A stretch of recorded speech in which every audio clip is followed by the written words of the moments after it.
तो hello friends यही video रे मु आपको गोटे भल पाए तो 100 जो ओडिया मूवी आम रिलीज होता 2015 अक्टोबर 18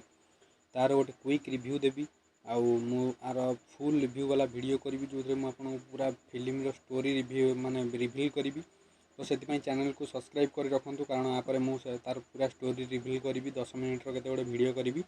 जो मुझे पूरा फुल स्टोरी कह भल पाए तो 100 आउ ए मूवी केबे आसीबो ता विषय मुझे वीडियो डिस्कसन करी। तो चलतु डेरी नक वीडियो को स्टार्ट करवा। तो भल पाए तो 100 जो ओडिया मूवी थिला आम 18 अक्टोबर 2015 रिलीज होता ड्रामा और रोमांस कैटेगरी फिल्म मात्र 2 घंटा 40 मिनिट्र मूवी थिला डायरेक्टेड बाय आमर जी सुधांशु साहू जी सार जी डायरेक्टेड करते डायरेक्ट आमर प्रोड्यूस जी करते सीताराम अग्रवाल जी आमर सार्थक टीवी ओनर जी सी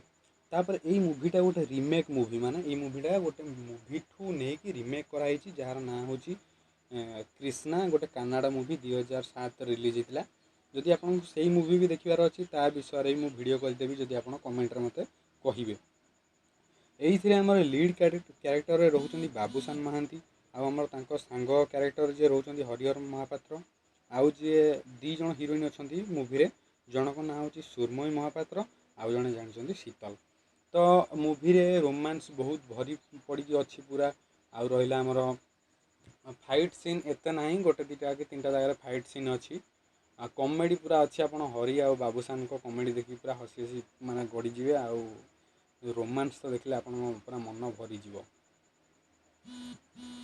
मूवीटा मु हॉल रे देखी 2015 तो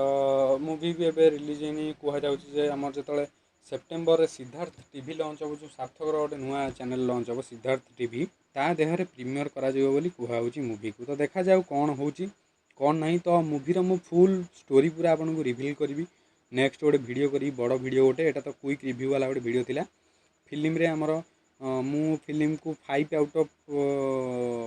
5 देवी कारण मते बहुत भल लगी गोटे सुपर हिट मूवी तार सबू गीत भी सुपर हिट बेसिकाली मूवी रे आमे कहि परिया बहुत गीत अच्छी से गीत भी सब सुपर हिट।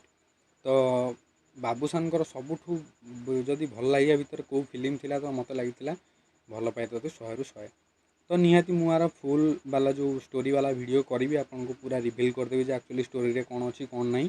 तो से जोड़ी रुहतु आम चैनल को सब्सक्राइब करूँ वीडियो देखिबारु धन्यवाद।